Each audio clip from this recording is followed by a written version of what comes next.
ওমানের সোহারে বিভিন্ন জায়গাতে অভিযান চালিয়ে ওমানের যে ভোক্তা অধিকার সংরক্ষণ অর্থাৎ কনজিউমার প্রোটেকশন অথরিটি তারা অভিযান চালিয়ে বিপুল পরিমাণ তামাকজাত পণ্য জব্দ করেছে।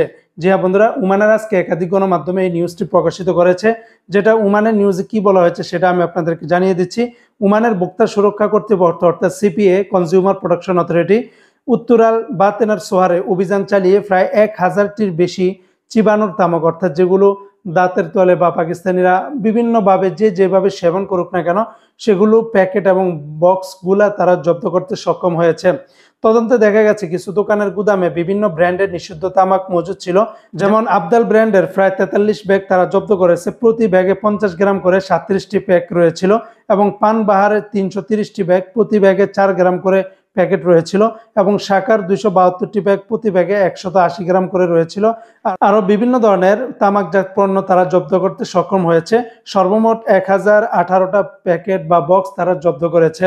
তবে ওমানের আইন অনুযায়ী কোনো ধরনের চিবানোর তামাক বিক্রি করা বা মজুদ সম্পূর্ণভাবে নিষিদ্ধ, তাই এর বিরুদ্ধে আইনগত ব্যবস্থা নেওয়া হয়েছে এবং জব্দকৃত সব পণ্য ধ্বংস করার প্রস্তুতি চলেছে।